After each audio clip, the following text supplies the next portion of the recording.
പ്രിയപ്പെട്ട അധ്യക്ഷൻ മുഹമ്മദ് സയ്യിദ്, വേദിയിലുള്ള ബഹുമാന്യ നേതാക്കളെ, ഫെറ്റേണിറ്റി മൂവ്മെൻറ്റിൻ്റെ സംസ്ഥാന പ്രസിഡന്റ് നയീം ഗഫൂർ, വിവിധ സെഷനുകളിൽ നമ്മൾ അഭിമുഖീകരിക്കുന്ന ബഹുമാന്യ സുഹൃത്തുക്കൾ, ഈ മെഡിക്കൽ സബ്മിറ്റിൽ വന്നു ചേർന്നിരിക്കുന്ന പ്രിയപ്പെട്ട വിദ്യാർത്ഥിനികൾ, മെഡിക്കൽ മേഖലയിൽ വ്യത്യസ്ത തുറകളിൽ സേവനമനുഷ്ഠിച്ചുകൊണ്ടിരിക്കുന്ന സുഹൃത്തുക്കൾ, സഹോദരന്മാർ, എല്ലാവരെയും വളരെ സന്തോഷത്തോടെ അഭിവാദ്യം ചെയ്യുകയാണ്.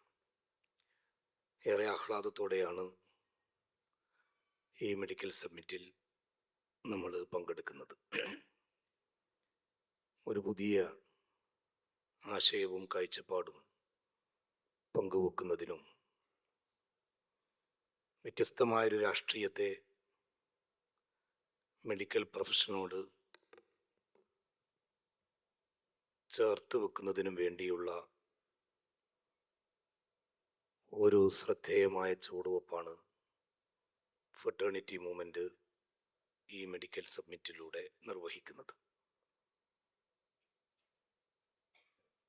നമ്മൾ ഈ വേദിക്ക് പേരിട്ടിരിക്കുന്നത് നിതിൻ രാജിൻ്റെ നാമമാണ് നമ്മൾ ഇട്ടിരിക്കുന്നത്.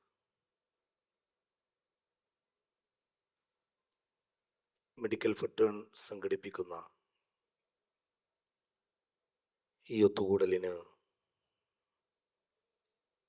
ഏറ്റവും ഉചിതവും പോരാട്ടവീര്യവുമുള്ളതുമായ ഒരു നാമകരണമാണ് നിങ്ങൾ നൽകിയിരിക്കുന്നത്. നീതി നിഷേധിക്കപ്പെടുന്ന ഒരുപാട് സ്വപ്നങ്ങളോട് കൂടെ ക്യാമ്പസുകളിൽ എത്തിപ്പെട്ട് അവിടങ്ങളിൽ ജീവത്യാഗം ചെയ്യേണ്ടി വരുന്ന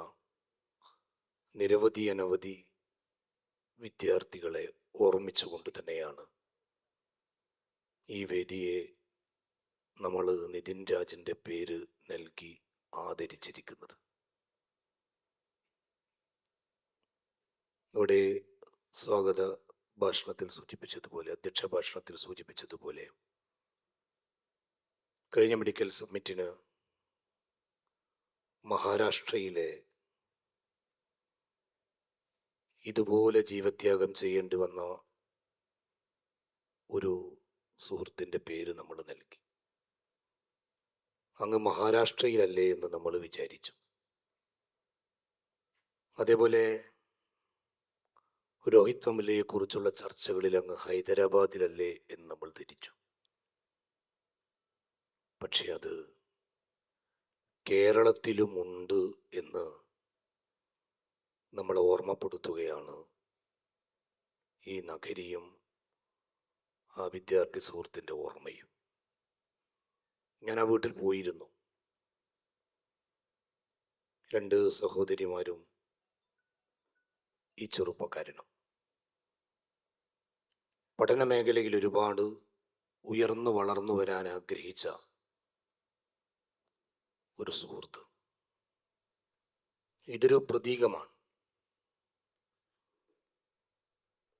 സാധാരണയിൽ നിന്ന് വ്യത്യസ്തമായി ഇന്ത്യയിലെ ക്യാമ്പസുകളിൽ ഈ വിവേചനങ്ങളുടെ ഇരകളായിക്കൊണ്ടിരിക്കുന്ന ദളിതുകളുടെയും പിന്നോക്ക വിഭാഗത്തിൽപ്പെട്ട വിദ്യാർത്ഥി സുഹൃത്തുക്കളുടെയും മുസ്ലിം വിദ്യാർത്ഥിനികളുടെയും ഒക്കെ അനുഭവങ്ങൾ, ദാരുണമായ അനുഭവങ്ങൾ വർദ്ധിച്ചു കൊണ്ടിരിക്കുന്ന ഒരു കാലമാണ്. 2024-25 കാലയളവിലെ ഗവൺമെൻറ് തന്നെ ഔദ്യോഗികമായി പുറത്തുവിട്ട കണക്ക് പ്രകാരം 1460ഓളം വിദ്യാർത്ഥികൾ ക്യാമ്പസുകളിൽ ഈ വിവേചനങ്ങൾ അനുഭവിച്ച് പുറത്തു പോയിട്ടുണ്ട് എന്ന് പറയുകയാണ്. തീർച്ചയായും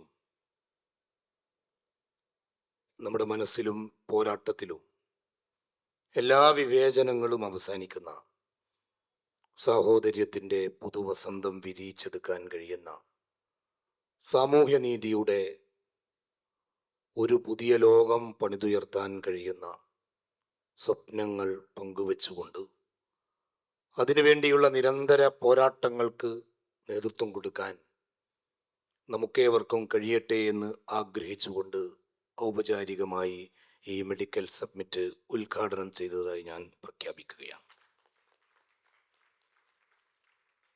ഇന്നിവിടെ വേദിയിലും സദസ്സിലുമുള്ള ഭൂരിഭാഗം ആളുകളും ആരോഗ്യ മേഖലയുമായി ബന്ധപ്പെട്ട് പഠിക്കുന്നവരും ജോലി ചെയ്യുന്നവരുമൊക്കെയായ സഹോദരി സഹോദരന്മാരാണ്.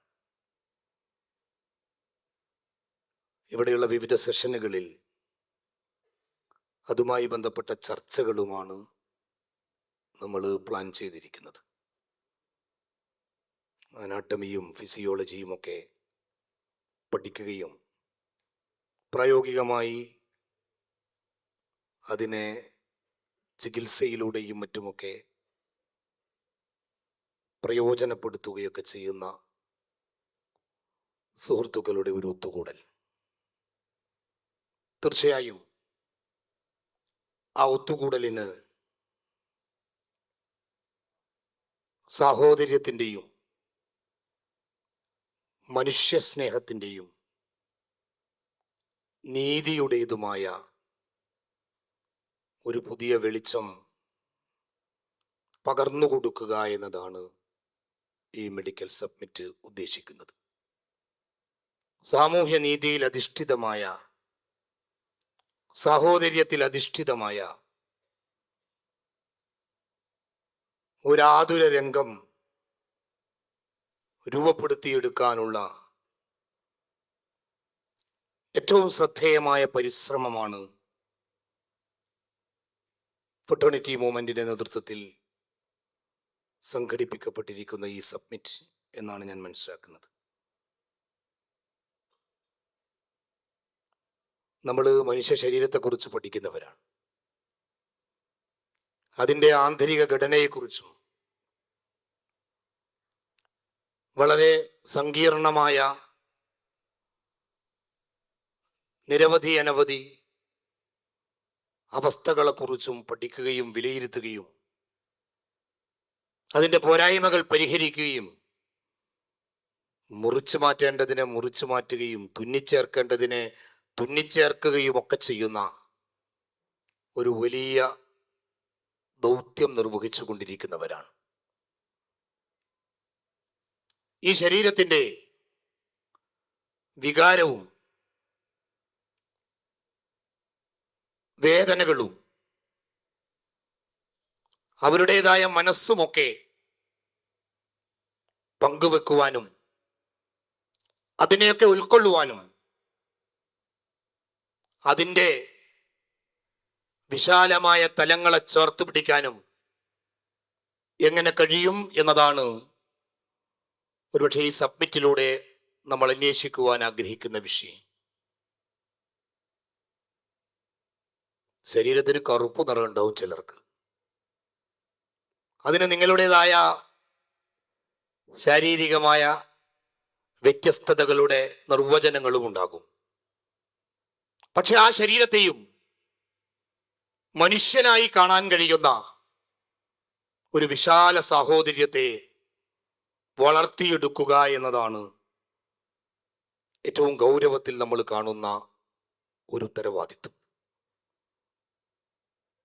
നിതിൻ രാജു പറഞ്ഞതല്ലേ, പുഴുത്ത പട്ടി എന്ന് ഒരു മെഡിക്കൽ വിദ്യാർത്ഥിയെ അവന്റെ അധ്യാപകൻ തന്നെ ക്ലാസ് റൂമിൽ പറഞ്ഞെങ്കിൽ അനാട്ടമി പഠനവും ഫിസിയോളജി പഠനവും ഒക്കെ മനുഷ്യരെ കണ്ടെത്താൻ കഴിയാത്ത വിധം മറ്റേതോ കള്ളിയിൽ പൂട്ടിയിട്ടിരിക്കുന്നു എന്നാണ് നമ്മളോട് പറഞ്ഞിരിക്കുന്നത്. രാഹുൽ, നമ്മൾ ഇൻസ്റ്റിറ്റ്യൂഷണൽ മർഡർ എന്നാണ് രോഹിത് വെമുലയുടെ ജീവത്യാഗം മുതൽ നിതിൻ രാജിന്റെ ജീവത്യാഗം വരെയുള്ളതിനെ വിശേഷിപ്പിക്കുന്നത്. എന്ന് പറഞ്ഞാൽ ഇന്ത്യയിലെ വിദ്യാഭ്യാസ സ്ഥാപനങ്ങൾ, കലാലയങ്ങൾ അങ്ങനെ പലതും വിവേചനത്തിന്റെ ഇടങ്ങളാണ്. ആ ഇടങ്ങളിൽ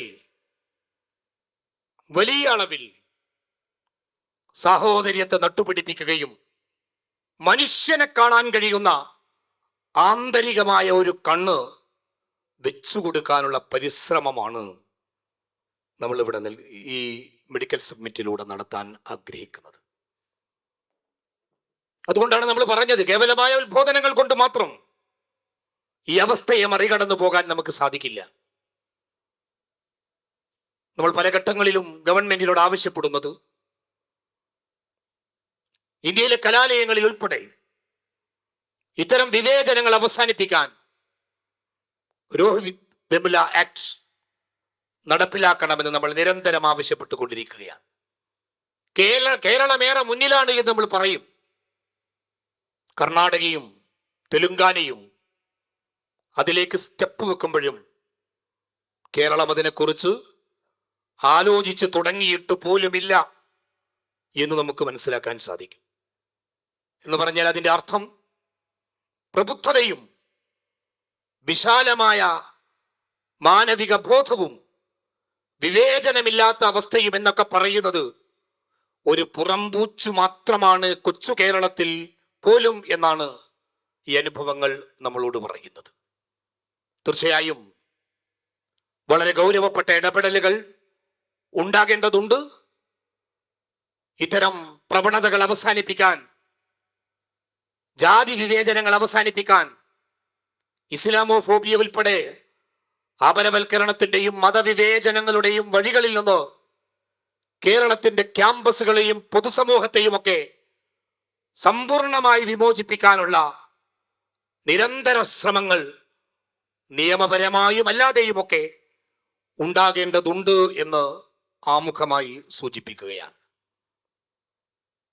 വെൽഫെയർ പാർട്ടിയും ഫ്രട്ടേണിറ്റി മൂവ്മെന്റും സാമൂഹ്യനീതിയിൽ അധിഷ്ഠിതമായ സോഷ്യൽ ജസ്റ്റിസിൽ നിന്നുകൊണ്ടുള്ള ഒരു പുതിയ രാഷ്ട്രീയത്തെ ഈ നാടിന് പരിചയപ്പെടുത്തിക്കൊണ്ട് മുന്നോട്ട് പോകുന്ന ഒരു പ്രസ്ഥാനമാണ്.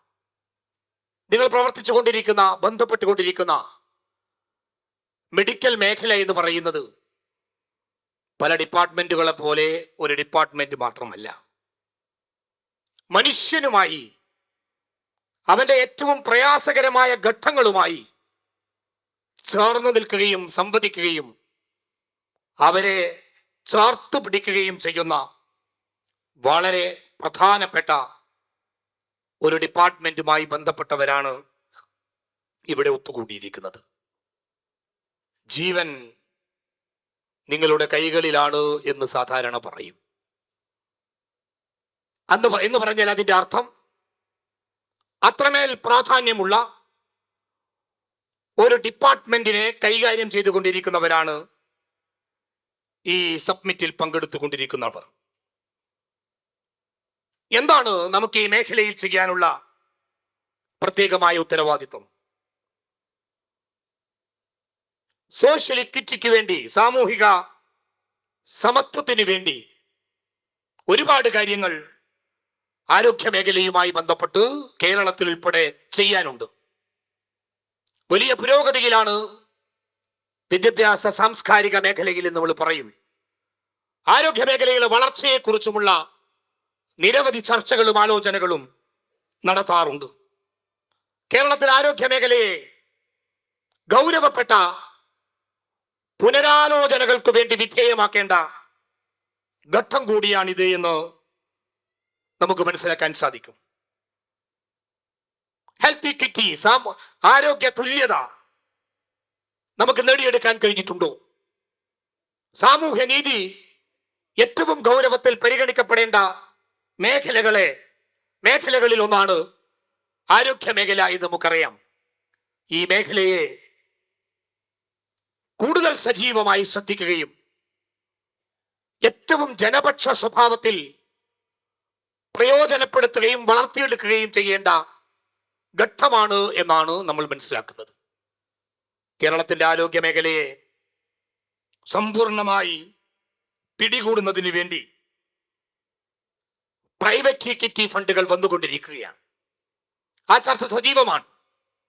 കഴിഞ്ഞ 1.5 വർഷക്കാലം കേരളത്തിലെ ആരോഗ്യ സ്ഥാപനങ്ങളെ വിലക്കെടുക്കാൻ വന്ന വിദേശ സ്വദേശ കുത്തക കമ്പനികൾ നിക്ഷേപിച്ചത് 20,000 കോടി രൂപയിലധികമാണ്.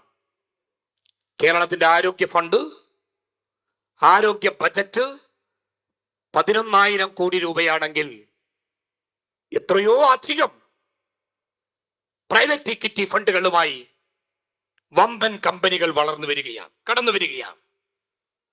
കേരളത്തിലെ 100ഓളം ഹോസ്പിറ്റലുകളെ അവർ വിലക്കെടുത്തിരിക്കുകയാണ്. ആതുര മേഖലയിൽ കേരളമാണ് ഏറ്റവും വലിയ ഇൻവെസ്റ്റ്മെന്റിനുള്ള വഴി എന്ന് ആലോചിച്ചുകൊണ്ട് അവർ മുന്നോട്ട് പോകുകയാണ്. വമ്പൻ സാവുകൾ ആ മേഖലയിലുണ്ട്. അതിന്റെ വലിയ പ്രതിസന്ധിയിലേക്ക് കേരളത്തിലെ ആരോഗ്യ കേന്ദ്രങ്ങളിൽ, നിരവധിയായ ആരോഗ്യ കേന്ദ്രങ്ങളുള്ള നമ്മുടെ കോഴിക്കോട് ഉൾപ്പെടെ എത്തിയിരിക്കുകയാണ് എന്ന് നമുക്ക് കാണാൻ സാധിക്കും. എല്ലാ മേഖലയെയും പോലെ സമ്പൂർണമായ ബിസിനസ്സായി ആരോഗ്യ മേഖലയും മാറുകയാണ്. as much as profit, as far as possible. എത്ര വേഗം കഴിയുമോ അത്ര വേഗം ലാഭം കൊയ്യുക. അതിനുള്ള വഴികളെ കുറിച്ച് ആലോചിക്കുക. ഇവിടെ വലിയ വലിയ കമ്പനികൾ പോലും അത്തരം സംരംഭങ്ങളിലേക്ക് എത്തുക. ഇത് വലിയ പ്രതിസന്ധിയിലേക്ക് ആരോഗ്യ മേഖലയെ കൊണ്ടുപോകും. രോഗികളുടെ ദൈന്യതയുള്ള ജീവിതാവസ്ഥ മാത്രമല്ല, അവർ ചൂഷണം ചെയ്യപ്പെടുന്നു എന്നത് മാത്രമല്ല, ആരോഗ്യ പ്രവർത്തകർ പോലും പ്രതിസന്ധിയിലേക്ക് എടുത്തെറിയപ്പെടുകയാണ്. നമുക്കറിയാം, ഏറ്റവും ഒടുവിലുണ്ടായ നഴ്സിംഗ് സമരത്തിന്റെ കാരണങ്ങളിൽ ഒന്ന് ഇത്തരം ഏജൻസികൾ ഏറ്റെടുക്കുന്ന സ്ഥാപനങ്ങളിൽ നിന്ന് പിരിച്ചുവിടലുകളും വെട്ടിക്കുറക്കലുമായിട്ട് പ്രതിസന്ധി അനുഭവിക്കുന്നവരാണ് രംഗത്ത് വന്നത് എന്ന് നമുക്ക് കാണാൻ സാധിക്കും. എന്താണ് ഇത്രമേൽ ഗൗരവത്തിൽ കേരളത്തിന്റെ ആരോഗ്യ മേഖലയെ വിദേശ കമ്പനികൾ കാണാനുള്ള കാരണം എന്ന് പരിശോധിച്ചാൽ നമുക്ക് മനസ്സിലാക്കാൻ കഴിയും, അത്ര വലിയ സാധ്യത ഈ മേഖലയിൽ കേരളത്തിലുണ്ട് എന്ന് തിരിച്ചറിഞ്ഞുകൊണ്ട് തന്നെയാണ്. ഈ കോർപ്പറേറ്റ് വൽക്കരണത്തിന്റെ പ്രതിസന്ധിയിൽ നിന്ന് കേരളത്തെ കാത്തുരക്ഷിക്കാൻ, സാധാരണക്കാർക്ക് കൂടി ഇടം കിട്ടുന്ന വിധം കേരളത്തിന്റെ ആരോഗ്യ മേഖലയെ സംരക്ഷിക്കാൻ പബ്ലിക് ഹെൽത്തിന്, പൊതു ആരോഗ്യ സംരംഭങ്ങൾക്ക് കൂടുതൽ പ്രാധാന്യമുള്ള വർക്ക് ഏറ്റെടുത്ത് മുന്നോട്ട് പോകാൻ സാധിക്കേണ്ടതായിട്ടുണ്ട്. ഗവൺമെന്റ് ആരോഗ്യ മേഖലയിൽ കൂടുതൽ സജീവവും കൃത്യവും ജനപക്ഷത്ത് നിന്നുകൊണ്ടുമുള്ളതായ ഇടപെടലുകൾ വർദ്ധിച്ചു വരേണ്ട ഘട്ടമാണ് എന്നാണ് സൂചിപ്പിക്കുന്നത്.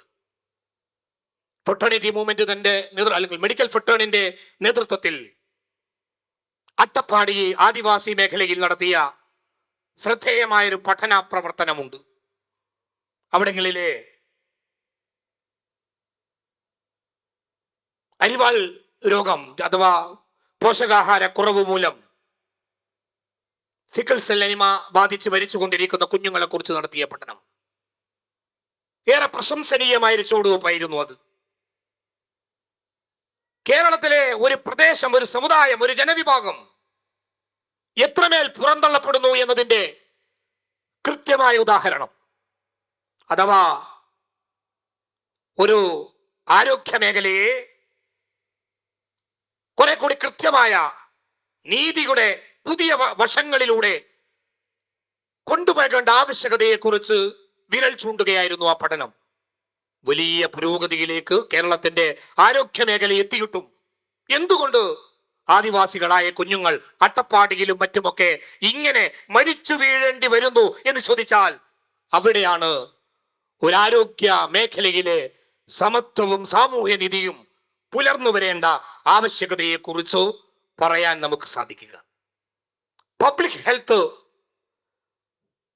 ഏറെ പുരോഗമിക്കുമ്പോഴും അതിന്റെ മാപ്പിൽ നിന്ന് പുറന്തള്ളപ്പെടുന്ന, അരികുവൽക്കരിക്കപ്പെടുന്ന കമ്മ്യൂണിറ്റികളെ കുറിച്ച്, സമൂഹങ്ങളെ കുറിച്ച്, പ്രദേശങ്ങളെ കുറിച്ചൊക്കെയുള്ള പഠനം സൂക്ഷ്മമായി നടക്കുകയും തിരിച്ചുപിടിക്കാനുള്ള, അവരെ കൂടി ചേർത്ത് പിടിക്കുന്ന ഒരു വിശാല തലം രൂപപ്പെടുത്തിയെടുക്കാൻ വലിയ ശ്രമം നടക്കുകയും ചെയ്യണം എന്നാണ് ഈ സന്ദർഭത്തിൽ സൂചിപ്പിക്കാനുള്ളത്.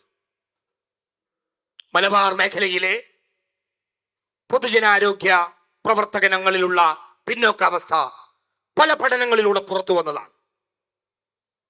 തീർച്ചയായും ജനങ്ങളെ എല്ലാവരെയും വിശാലമായി ചേർത്ത് പിടിക്കാൻ കഴിയുന്ന ഒരു വലിയ മുന്നേറ്റം കേരള മോഡൽ ആരോഗ്യ മേഖലയിൽ കൂടി ഉണ്ടായി വരേണ്ടതുണ്ട്. ഇല്ലെങ്കിൽ സ്വദേശ വിദേശ കമ്പനികൾ നമ്മുടെ ആരോഗ്യ മേഖലയെ സമ്പൂർണമായി കൈയടക്കുകയും അതിന്റെ അനിവാര്യ പ്രതിസന്ധി എന്നോണം കേരളത്തിലേതുൾപ്പെടെ ഏറ്റവും സാധാരണക്കാർ, പാവപ്പെട്ട ജനവിഭാഗങ്ങൾ, പിന്നോക്ക ജനവിഭാഗങ്ങൾ ആരോഗ്യ മാപ്പിൽ നിന്ന്, ആതുര ശുശ്രൂഷയിൽ നിന്ന് തന്നെ പുറന്തള്ളപ്പെടുക തന്നെ ചെയ്യും എന്നാണ് നമ്മൾ മനസ്സിലാക്കുന്നത്. അതുകൊണ്ട്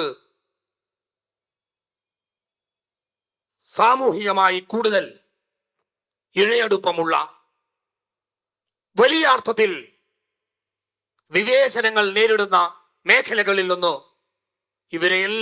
അതിനെയെല്ലാം മറികടക്കുന്ന ഒരു വിശാല കാഴ്ചപ്പാടോടുകൂടെ നമ്മുടെ ആരോഗ്യ മേഖലയെ മുന്നോട്ട് കൊണ്ടുപോകാൻ സാധിക്കേണ്ടതുണ്ട്.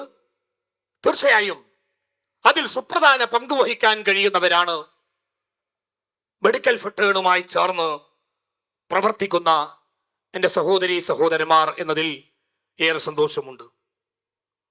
മെഡിക്കൽ ഫെട്ടേണിന്റെ പ്രവർത്തനങ്ങൾ ആ മേഖലയിൽ ഏറെ പ്രശംസിക്കപ്പെടേണ്ടതാണ്. വയനാട്ടിലെ ചൂരൽമലയിൽ ദുരിതങ്ങളിലൂടെ കടന്നുപോയ ആ സന്ദർഭം നമ്മുടെ ഓർമ്മയിലുണ്ട്.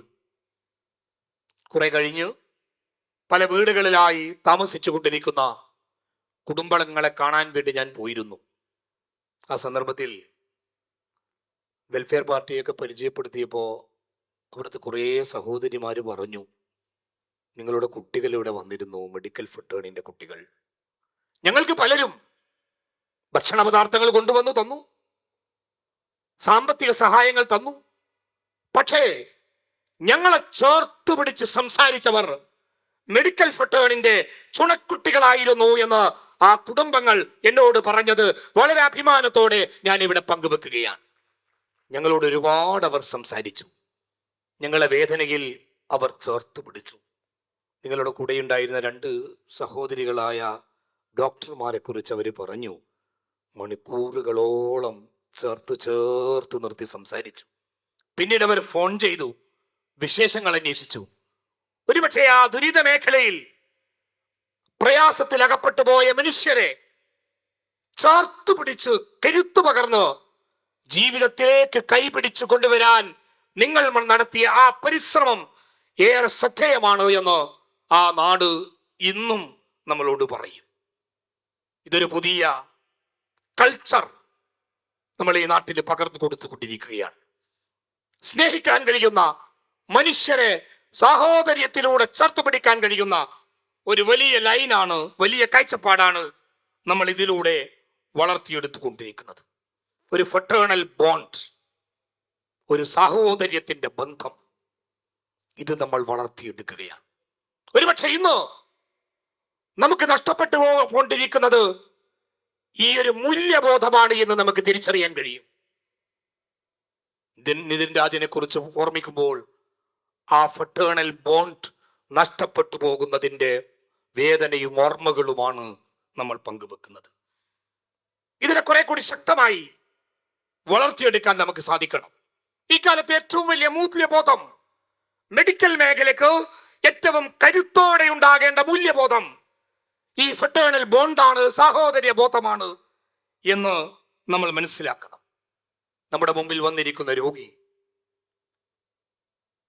നമ്മളെല്ലാം ഡോക്ടർമാരായും നഴ്സുമാരായും ടെക്നിക്കൽ സ്റ്റാഫുമാരുമായും ഒക്കെ ബന്ധപ്പെട്ട് നമ്മൾ പ്രവർത്തിച്ചു കൊണ്ടിരിക്കുന്ന മേഖലകളിൽ നമ്മുടെ മുമ്പിൽ വന്നിരിക്കുന്ന എല്ലാവരും ഒരു സ്വാന്തന സ്പർശം, ചേർത്തുപിടിക്കൽ, കരുതലോടുകൂടെയുള്ള ഒരു സംസാരം ആഗ്രഹിക്കുന്നവരാണ്. ആ വിഷയങ്ങളിൽ കൂടുതൽ ശ്രദ്ധേയമായ വളർച്ച നേടാൻ കഴിയും വിധം മെഡിക്കൽ മേഖലയിലെ വിദ്യാർത്ഥിനികളെ വളർത്തിയെടുക്കാനും അവർക്ക് ഈ ബോധത്തിൽ ഊട്ടിയുറപ്പിച്ചുകൊണ്ടുള്ള ഒരു പുതിയ ജീവിത സംസ്കാരം വളർത്തിയെടുക്കാനും വേണ്ടിയാണ് മെഡിക്കൽ ഫെട്ടേൺ ശ്രമിച്ചുകൊണ്ടിരിക്കുന്നത്. കഴിഞ്ഞ വർഷങ്ങളിലൂടെ ആ വലിയ മുന്നേറ്റം നടത്താൻ നമുക്ക് സാധിച്ചിട്ടുണ്ട് എന്നത് ഏറെ പ്രധാനപ്പെട്ട കാര്യമാണ്. ഇവിടെ ഡോക്ടർമാർ, ആരോഗ്യ പ്രവർത്തകർ അവരവരുടേതായ പ്രശ്നങ്ങളിൽ സമരങ്ങൾ ചെയ്യുന്നുണ്ട്. നിരവധിയായ ആവശ്യങ്ങൾ അവരുടെ മുന്നിലുണ്ട്. അത്തരം എല്ലാ ആവശ്യങ്ങൾക്കും കൂടെ നിന്നുകൊണ്ട് പൊരുതാൻ ഫെട്ടേണിറ്റി മൂവ്മെന്റും വെൽഫെയർ പാർട്ടിയും ഉണ്ടാകുമെന്ന് ഈ സന്ദർഭത്തിൽ ഉറപ്പു നൽകുകയാണ്. ബൈ പ്രൊഫഷൻ എന്ന നിലക്ക് എല്ലാ അർത്ഥത്തിലും സംഘടിതമായി നേടിയെടുക്കേണ്ട അവകാശങ്ങൾ നേടിയെടുക്കാൻ നമുക്ക് സാധിക്കണം. അതോടൊപ്പം തന്നെ നമ്മുടെ അരികിൽ വന്നിരിക്കുന്ന രോഗികൾ എന്ന് പറയുന്ന വലിയ കാറ്റഗറി ഉണ്ട്. അവരോടുള്ള നമ്മുടെ സമീപനങ്ങളുണ്ട്.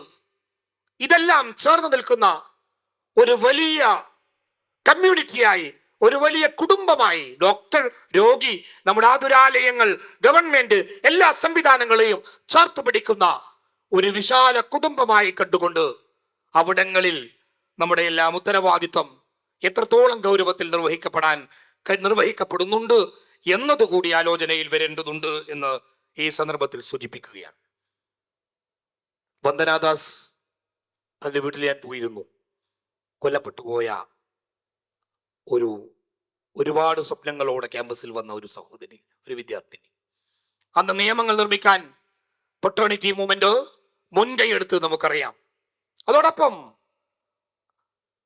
ചോദ്യം ചോദിക്കാനും അന്വേഷിക്കാനുമുള്ള അവകാശത്തെ കൂടി പരിഗണിക്കുന്ന സുരക്ഷിതത്വവും സമാധാനപൂർണമായ തൊഴിലന്തരീക്ഷവും ഉണ്ടാകുന്നതോടൊപ്പം അന്വേഷിക്കാനും സംസാരിക്കാനും കഴിയുന്ന സ്വാതന്ത്ര്യം കൂടി ഉണ്ടാകുന്ന ഒരു തലം സൃഷ്ടിക്കണമെന്ന് തന്നെയാണ് നമ്മൾ ആഗ്രഹിക്കുന്നത്. സുരക്ഷിതമായ ജോലി സാഹചര്യങ്ങളോടൊപ്പം പരസ്പര ധാരണയിൽ മുന്നോട്ടു പോകാൻ കഴിയുന്ന ഒരു വിശാല തലം സൃഷ്ടിക്കപ്പെടേണ്ടതുണ്ട് എന്നാണ് ഞാൻ മനസ്സിലാക്കുന്നത്. അഥവാ മാനവികതയിലൂടെ, സാഹോദര്യത്തിലൂടെ കൂടുതൽ ശക്തമായ ഒരു മുന്നേറ്റം ഉണ്ടാകണം. ഏറ്റവും പുറന്തള്ളപ്പെട്ടു പോകുന്നവർ, ചേർത്ത് പിടിക്കപ്പെടേണ്ടവർ, അവരെ ചേർത്ത് പിടിക്കുന്ന ഒരു രാഷ്ട്രീയത്തെ സംവദിച്ചുകൊണ്ടാണ് നമ്മൾ മുന്നോട്ട് പോകുന്നത്. അതിന്റെ വിശദാംശങ്ങൾ നിരവധിയാണ്.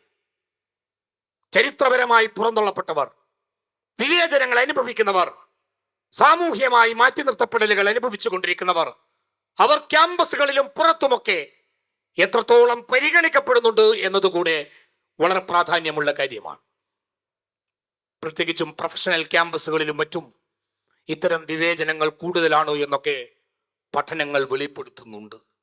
അഥവാ വരേണ്യതയുടെ ഒരാശയ മണ്ഡലത്തിൽ പലപ്പോഴും മുന്നോട്ട് പോകുന്ന ക്യാമ്പസ് അന്തരീക്ഷങ്ങളെ മാറ്റിയെടുക്കുവാനുള്ള ശ്രമം നടക്കേണ്ടതായിട്ടുണ്ട്. ഒരു കാര്യം കൂടി സൂചിപ്പിച്ചുകൂടി അവസാനിപ്പിക്കാം. നമ്മുടെ രാജ്യം കടന്നു പോകുന്നത് ഏറെ സങ്കീർണമായ രാഷ്ട്രീയ സാമൂഹ്യ അന്തരീക്ഷങ്ങളിലൂടെയാണ്.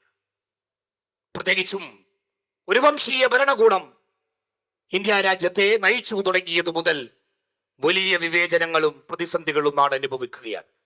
ഒരു ഭാഗത്ത് നിയമനിർമ്മാണങ്ങൾ, മറുഭാഗത്ത് സമ്പൂർണമായ ഉന്മൂലന ശ്രമങ്ങൾ.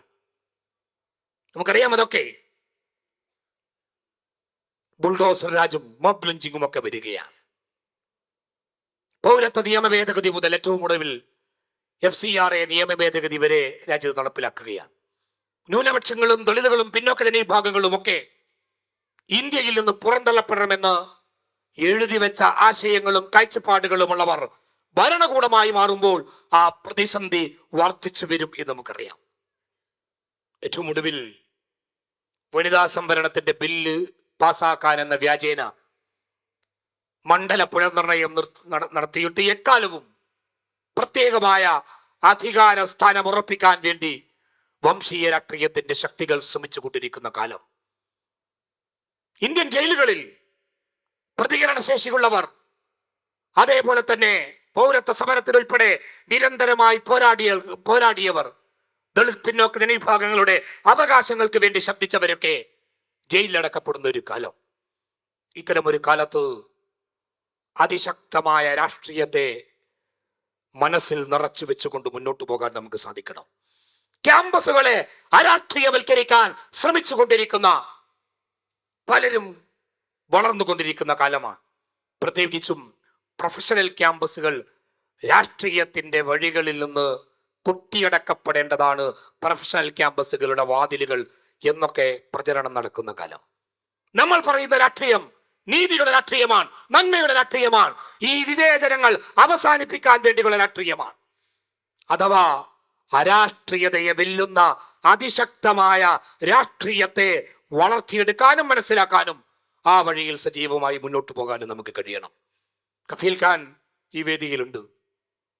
ആതുര മേഖലയിൽ നടത്തിയ അദ്ദേഹത്തിന്റെ പ്രവർത്തനം തന്നെ രാജ്യത്തിലെ വംശീയ ഭരണകൂടത്തിന്റെ വിദ്വേഷത്തിന്റെ ഇരയായി മാറുകയും നിയമ പോരാട്ടങ്ങളിലൂടെയും ജയിലറകളിലൂടെയും ഒക്കെ കടന്നു വന്നുകൊണ്ടിരിക്കുന്ന പ്രിയ സുഹൃത്ത് നമ്മുടെ അതിഥിയായി ഉണ്ട്. എന്ന് പറഞ്ഞാൽ ബൈ പ്രൊഫഷൻ ഡോക്ടറായിരിക്കെ തന്നെ സഹോദര്യത്തിന്റെ ഒരു വിശാല തലം കൊണ്ട് തന്റെ പ്രൊഫഷനെ തന്നെ ഒരു പോരാട്ടമാക്കി മാറ്റുകയും അതുതന്നെ വിദ്വേഷ രാഷ്ട്രീയത്തിന്റെ ശക്തികൾക്ക് കണ്ണിലെ കരടായി മാറുകയും ഒടുവിൽ അത് ജയിലറകളിലൂടെ നിയമ പോരാട്ടങ്ങളിലൂടെ വളർത്തിയെടുക്കുകയും ചെയ്യുന്ന ബഹുമാന്യ സുഹൃത്ത് ഈ വേദിയിലുണ്ട് എന്നത് നമുക്ക് ആവേശകരമായ കാര്യമാണ്. ഞാൻ പറയുന്നത്, ഈ കാലത്തിന്റെ രാഷ്ട്രീയത്തെ നാം തിരിച്ചറിയണം.